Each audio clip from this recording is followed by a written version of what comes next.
Hello, and welcome. It is I, the Schlock Father, the quintessential Grand Master, Arbiter, and Augur of Rush of Ikorr, bringing you yet another deck tech, the third out of 4 of my decks. Today we'll be looking at the deck and the avatar Artemis, Keen Huntress, which has the color identity of red and purple. To be honest, this is the definition, in my opinion, of a avatar that the abilities are rather underwhelming, and the bulk of what makes this card good is the colors that it provides. So in the future, I could very easily see switching this out for a different avatar should they make more red-purple avatars.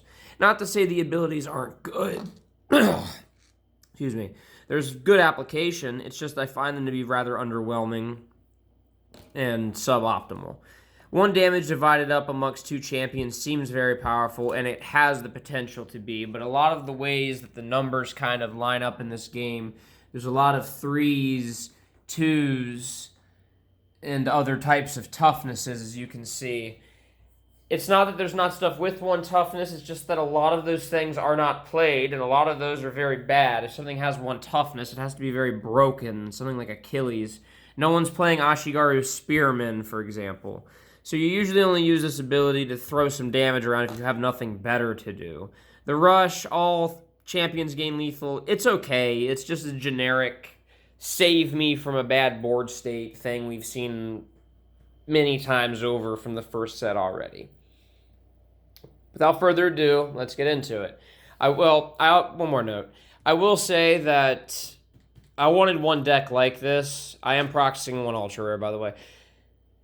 I will say this deck is not finished. This is the tertiary of my 4 decks in terms of, importance. So it, takes the 3rd spot of importance, E-Shell being the one that gets all the good cards. So if you see some ultra rare infusions missing or some questionable choices, that could be why. I find that Artemis is a good deck overall. I don't think that it's going to be anything above tier 2, although I think she's underrepresented, and I think that this would be a proper way to play it. I think that Artemis should focus on controlling the game early and then try to win more mid to late through grindy value, because mostly due to the purple, but a little bit of the red. Well, no, it's pretty much just on the back of purple. Red gives you heat lightning. The good part about playing Artemis is she has an ability that can be removal, and it gives you the ability to play Heat Lightning on top of the fact you can play the purple removal already, and Heat Lightning is insane removal. Coupled that with the fact she can throw around Divide 2 damage. This divides 3 instances of 2 damage. But as you'll see in the deck, I virtually have no red cards. So, I don't know. I'm sitting here, I'm telling you a deck tech, and I'm just like, I don't know about my own deck. I mean, I do. It's just, I find that Artemis is just in a weird spot. Let's get to it. So first things first, to start the deck off, it's as simple as this. You play Wheat Farmer. 0-3, raid 2. You can put Fine Weapon on it. I don't have any extra copies, so I decided to just go for Gohei. Being able to blow up a Spirit's alright. And turn 1, play Foresight. Look at the top card of a library. You can mess your opponent's first draw up or smooth yours out. They should probably be fine weapons, but 2 Foresights, 2 Goheis, or a Gohei and a Foresight is fine. It's kind of, you can play around with either of those 3. I recently put in Disguise Shinobi because I found that not having enough 1 or 2 drops for the deck kind of makes it rough. You can play some of the Mayans, but I think that playing Fierce Spearman, and I think playing any of the Mayan warriors outside of the Mayan deck is just bad. That's just my honest take. But I found that with only Zeus's Wrath and Heat Lightning being the early plays, I needed something else. So while Disguise Shinobi cannot raid, comes down on 1, Swift instantly attacks. If it attacked, retreat it. I thought that was downside at first, but it kind of got me thinking, how do I make that good? Well, if you put Hermes Lear on it, whenever you summon it, champions you control get +1 raid, including himself. If it attacks, you put it back. The way to break Hermes Lear is you need to find a way to keep reusing the summon, put it back, replay it, flicker it. You need to find a way to break Hermes Lear, otherwise you're just going to stick it on Wheat Farmer. The other thing I decided was Curious Relic. Draw 3, put 2 on top, so Brainstorm. Well, if he attacks and retreat and you play him again, you get a Brainstorm twice, that's amazing value. It's insane. If it wasn't for Hermes Lear, just play 2 relics on them. So you notice I'm starved on the 2-drop slot. It's kind of blank there. So that's where her ability can come into smooth from turn 2 to turn 3. Turn 3, we start getting into some good drops. I play Ashigaru Gunner. It's the best card, not the best card in the game, but it's one of the best cards you can play in the game. Typically, you want to put Ankh on it and give it +2 health, but Roaring Aegeus isn't bad. It makes an allied avatar's power 0. Now, a lot of the time with like Hanapu, if you go to use his ability and you have nothing in the yard, it feels bad. But with this, you never want to spend 2 because you want to spend 2 elsewhere on other things. But if you can do that for 0 and divide up damage, that's pretty good. Couple that with the fact that he raids immediately when he comes down and does 1 damage, so he effectively does 2 damage with that. Not bad. So that is the one instance in the one deck where I do play Gunner, but I don't play Ankh. That's why. Swift Messenger, you can do a lot of stuff with him. I don't have extra things to quick strike, so I just went for Curious Relic, draw 5 cards because of his ability, put 2 back. And then I just gave 1 +1 raid. It's not terrible, you know. Experience is never bad. Experience is just kind of a filler infusion or just a little extra if you had to use a Curious Relic somewhere else. Perfidious Counselor is good removal. You make someone's champion smack another champion. So, you see 2 enemies they have? Awesome. Make them hit each other. Yeah, it requires that they have a board presence, but they typically will, and it's pretty good. And it's a 3/3 for 3 that raids for 1. I put Helm of Hades on it, so you can't hit him or target him for a full turn cycle. It's just kind of annoying. And then I put O Memoria Fortune to prevent all damage that would be dealt to target champion this turn. So he can enter, make your dudes smack each other. If one of them won't, or make one dude smack the dude. If he won't die, I'll protect something else and then swing him in. It's not terrible. You could play 2 copies of this guy, but I don't really like playing multiple copies of Fabled. Youth Medes is insane. Out of the starter deck, this guy's ridiculous. 3 for a 2/6 raid 1 is dumb. He has one of the best stat lines to rate for value for cost, whatever in the game. Whenever you summon a champion, you can pay 1. If you do, draw. Everything might cost 1 more in theory then, but yeah, you draw a card. It's not once per turn. It's no-brainer. If you play purple, you play him. It's as simple as that. Onimusha, like that PS2 game, she's just been great. You can put Lethal or Ankh. Swift. So she can attack right away. 1/4 raid 2 lethal, which is just insane. She usually lives and can hit something else. I put a Mystic Ankh on the other because I figured, well, give 1 Swift so it attacks right away. Give 1 extra health so it's hard to kill. Best of both worlds. I'm not too impressed with Fix. It could be a better card, but I don't know. There's just nothing else to really replace it with from the first set. So what you get a 2/5 raid 2 for 4, which is pretty decent. Whenever a champion's destroyed, this one gets +1 attack until end of turn. So you attack with all your other stuff, play your removal, use Artemis' ability, and then this will be big to finish off something big. Otherwise, I put Ruler's Decree on it. I just happen to have a lot of Greek. Honestly, I'm the ruler. I'm going to start calling this Schlockfather's Decree. I put Schlockfather's Decree on it because I have mostly Greeks. It's kind of a high cost, but you deal with it. It's not bad. This deck takes a while to get going. It's like a slow motorcycle, so, you know. I don't have a second Ankh, because Ankh on this would be dumb to make it a 2/7, but I just give it experience. Now it raids for 3. It's just kind of a good rate. I run double Hoplite with the same infusion. They're both fractured. They're twins. 2/5 raid 1. For every Hoplite on the battlefield under your control, it'll be like a 3/6 raid 2. And I gave him Athena's Guidance, so when he attacks, other Greeks get +1 attack. My thought process is, like, 2/5 is just, that's attacking. You want to attack with him. Like, yeah, you want to raid to win, but he's an attacker, so that's just decent. And then you can make a Spartan Warrior hit for 5, because they're also Greek. 4/3 raid 3 for 4. He's a little soft at 3, but it's just good. I do not play Earthquake in this deck. I just don't like it, because I don't want to blow up my own location, which we'll see later. But yeah, Infiltrate, pop a location back, deal with Pyramids so they don't just run away with the game. Gets around targeting, because it doesn't say the word target. I have 2 Amazonian Gladiators. Her ability is pretty dang good. 3/3 Quick Strike, raid 2 is just good. I put War Scepter on it, so if you have 2 power or less, you can't attack her. I've noticed with War Scepter, you don't want to put it on anything with less than 3 attack, because there's just too many 2 attackers, but 3 is kind of the magic. If you can put it on something higher, like the Minotaur with 5 power, it's pretty good, but you'll notice that, like, with 3, they have to at least trade up. The Minotaur that I mentioned is a 5/3. So that will still trade up. He's a 4-3 that trades up. These are kind of sticky and stuff, but they're within the same color.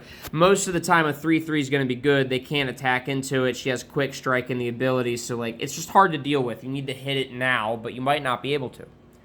I could see 2. I just play 1 Chiron. 2-4 raid 2. You play him. You tutor for a Greek champion. Put it in your hand. You can't play it that turn, but it doesn't matter. He literally just grabs you whatever Greek you need. You want Pegasus? Got it. Triton? Got it. Odysseus? Got it. Moving on to the Fabled bombs, continuing. Mochizuki Chiyome, I could see 2, but Fabled rule. Lethal, when she enters, you strike something and kill it immediately, and then she's going to at least 2 for 1. The stat line of 3-5 means she'll probably 3 for 1. Toyotomi Hideyoshi is busted. He's a board wipe on a stick. 4-6 raid. Fury, he can attack any number of turns. Swift, he can do it right away. When an allied Japanese champion, he's Japanese, so she, destroys a champion by battle, you can deal 1 damage to all opposing champions that player controls. If it wasn't enough you were killing their battlefield, now you'll trim their battlefield and kill more. Pegasus is dumb but squishy, so I can see an argument for not playing him, but I still think he's good. Raid 2, when he raids, you deal 3 damage. You got to raid to win the game. You usually have to choose between attacking or raiding. He essentially does both. It's crazy. Triton is a dumb card. Triton will win the game on his own. 5, raid 2, 4-6. This does a lot, so hear me out. You choose 1 on attack. Draw a card, heal 2 from a Greek champion, retreat target champion. So draw a card's the best mode, but think about it like this. Heal a Greek champion. He's Greek, he can heal himself. He could heal Pegasus. He could heal any of the other Greeks. Okay, in multiplayer, you can heal your friend stuff. Retreat target champion. You can retreat him back if healing 2 isn't enough. You can retreat back your Swift Messengers to draw cards. You can retreat back anything that's damaged to heal it. You can force your opponent's stuff to retreat so you can attack something, kill their thing, and then force retreat their other thing. This card's done. And on curve, you can chalk Chiron into Triton. Nobunaga Oda, the Japanese trio, well, and the quadruplet, whatever. Whenever an allied champion destroys an opposing champion by battle, it gets +1 raid. If you have to do a bunch of attacking, then you can raid with him at the end, and it's worth it. Or if you have to attack, it's just a 5-8. Odysseus is dumb. He's an ultra rare. Just flip an infusion back if you don't have it, or flip a influence art back because you need this. Raid 3, 4, 5, summon. You deal 3 damage divided as you choose. You can 3 for 1. It's insane. Whenever you destroy a champion by non-strike, draw a card. So when you destroy him with his ability, with her ability, with Artemis's ability, with Gunner's raid, with pretty much any of your removal, it's insane. This is a test card. I could probably take it out. The only red champion in the entire deck. I just like it because she's pretty. Cleopatra Conniver, 2-7, raid 2 for 6. Stun all champions with an influence cost of 3 or less. As you can see, we do not really have very many, and they probably aren't going to be around for that point of the game. It's just that I feel like, honestly, I could see this potentially being seen as underwhelming for the cost. Tomoe goes in as dumb. Fury Swift, 3-8, raid 2. It's pretty much like that. He's a board wipe on a stick, except he doesn't have the extra text. Cost 1 more, but then you get a 3-8, so you get 1 less attack, but more health and more raid. It's just, they're both amazing cards. They go together, obviously. Those are your board wipe sticks. Achilles is a Thought Seize. You rip a champion out of their hand, ignore the summon thing, he strikes it, and then you run a 10-1 Swift into another threat. He always 2 for 1s, and then if they can't kill it and there's nothing else, you start threatening a raid for 3. It's insane. Heracles, I don't remember off the top of my head, and I know you can get mad and be like, you don't even know what your card does, how could you proxy it? But it's something dumb like a 5-9 or something. It costs 10. It makes all my other humans have +1 something or other. Look it up on the card gallery, I'm sorry, but he raids for like 4. He has a dumb stat line. He makes all your humans do something crazy, and you can't do something to him as long as you have human warriors or something. It's not a card that you necessarily need.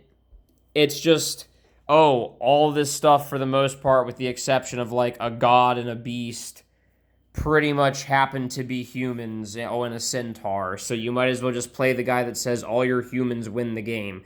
If the game goes long, which it can, you never know, there's a lot of variance, this guy will push you to win the game. He's basically this deck's version of Black's Yum Samil, if that makes sense. He's just a 10-cost bomb that's an ultra rare that's extremely hard to pull that just says, win the game if you haven't already or are not able to.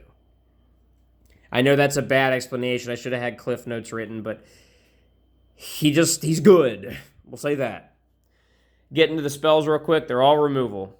So Bolt, 3 damage for 1. This saves you early in the game. This kills those turn 1 wheat farmers when you don't have yours. 2 Zeus's Wrath. It dumps all your influence and deals that much damage. You have to use it all in that turn, but it's still pretty good. It's like Thunderbolt Light. The longer the game goes on, the better as well. Heat Lightning, divide 2 damage up to amongst 3 champions. You can 3 for 1 with this. It's a no-brainer. And then finally, I run a location at 2 copies because I always want to hit it. Spartan Training Grounds is great. Whenever an opposing champion deals non-strike damage, they deal 1 extra damage. If you have a lot of instances of non-strike damage, then that's pretty much when you would want it. So, for example, Odysseus divides 1 damage and does 2. Pegasus raids for 4 damage. His ability does 2 damage. Her ability activates and does 2 damage. Gunner does 2 damage. You can see that there's enough of a reason to want to play it that it will come up, and that extra point of damage really hedges the gap. So besides me not remembering what Heracles does, Heracles is something Paragon. I hope you enjoyed the deck for Artemis, and I hope you can see my logic on, why it's a decent control early game with Shinobi and these, and maybe Wheat Farmer to push. And then mid to late, you start grinding with more valuable creatures. Because with purple, you have the late game with the good creatures. You just have to get there. And even though I know what's red doing, this Heat Lightning is enough to get you there. Whereas purple decks on their own without red won't have access to this. So you won't be able to hedge as many gaps. I promise, there's a lot of games where you'll go turn 1, Thunderbolt, turn 2, divide damage. Turn 3, divide damage. Turn 4, slam Chiome on the floor. Everybody do the dinosaur. Kill something on summon, and then raid and start playing the game. Not start playing, but then start winning. Turn the tide in your favor. So yeah, there you go.